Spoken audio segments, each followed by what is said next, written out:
Hey everyone, welcome to installment 4 of our video series on this STU Supra. This video is going to focus on the undercar aspects of the powertrain. Next video after this one we'll do the suspension. So this one we're going to focus on the powertrain. There's a fair bit to talk about. You can see on the front here again the ducting in the intercooler, oil cooler, and power steering cooler. Also some of the tube work done there. You can also see the tow eye on the front. All right. Got a jack point up under here that was added.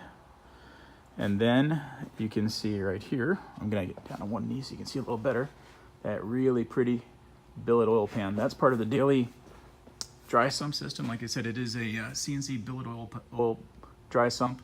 One of the neat things about the daily system is the scavenging stages are actually machined into the oil pump. So the oil pump mount is the pan, which are the scavenging stages. So you don't have the AN lines and potential leak points on the underside of the engine since the pump mounts directly to the pan.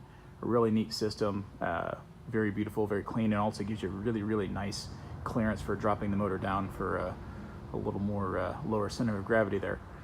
You can see we do have a different transmission back here. That's actually the 6-speed out of a Nissan 350Z. We do have an adapter plate from Maverick on there to mount it. We had to do a few mods to it, but it's working. We did build a lower brace for the lower aspect of the transmission there. And then you can see there's a shield around where the clutch hydraulics go. I'll get you around the other side of that so you can see from the back side. That's where the slave cylinder is for the clutch. You can see we do have a speed sensor here on the back of the tranny. Got a custom cross member.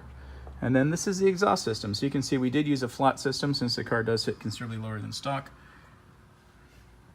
And then we have the dump tubes right here for those two big 44mm wastegates.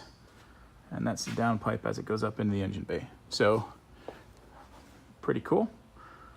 And all ceramic coated, and the exhaust has to come out just behind the center line of the car per class regs, so that's where it is. And that was done just to keep the weight as low as we could. You can see on the other side we have our fuel lines, our feed and our return. And the car is not running ethanol, it's going to be running regular race gas, so probably like usually probably like 110 or so. Hopefully unleaded, but probably leaded some of the time. Here you can see we got a drive shaft shop single piece steel drive shaft. The rear cross member has been modified and powder coated. And then you've got our rear suspension. So the rear suspension, a lot of work has been done, but we'll talk about that next time. And then differential, we have added a Eaton LSD to that, solid front pinion spacer, and adapter at the front of it has been re-drilled to take a much beefier set of U-joints on that drive shaft.